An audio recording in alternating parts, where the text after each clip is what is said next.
Okay, this is going to be the second part of the test, pretty much. It's called the quick stop. You got to come here doing at least about 15 miles an hour, and once you pass the cones, that's going to be, this is the line that they measure.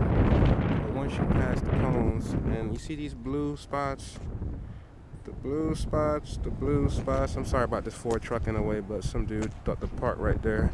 They're going to have cones sitting in each of those spots. Once you enter that cone area, you're supposed to stop. And that's how they deduct points.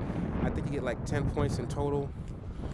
You know, they deducted 8 points from me, but I passed. I really didn't care. I passed. I don't give a fuck. They deducted 100 points.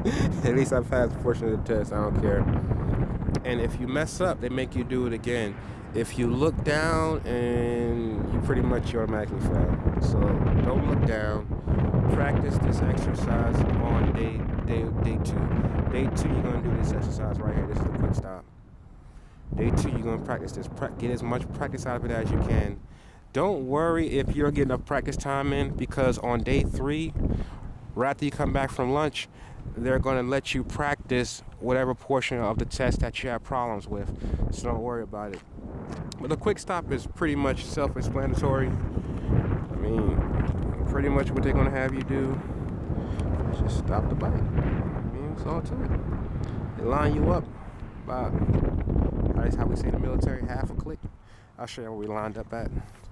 They line you up all the way down here, and you got to gear up. They have to see you actually upshift all. They have to see you upshift the second gear, and then gain some speed. You got to be pushing it, because this one is a timed event. Yeah, this is one of the timed ones. This one is actually timed. You got to get up some speed, and then you got to hit that line. This is where they start us off at. And trust me, these guys have been riding motorcycles for like 30 years. They'll know whether or not you upshifted to second gear or not. So don't try to fool them and act like you didn't. Just go ahead and upshift to second gear. Just, get practice going up and down gears, and you should be fine. For this right here, I started out in first, upshifted to second gear, hit the throttle, kept my head straight, and then when I knew I passed the cones, I hit the brakes, hit the clutch. Make sure on this still that you downshift back to first gear, because they're gonna check to see if you did it. I was lucky; they were being nice. They didn't check. I still downshifted all the way to first, because when you do the quick stop, you have to make sure you completely stop the bike and your left foot is off first. And by the time you put your foot to that ground, you better be in first gear, because they may check. Depends on how anal or whatever the guy is that you got, they may check.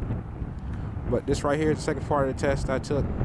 I got docked 8 points for it. Now for the swerve and U-turn, I got a perfect on that.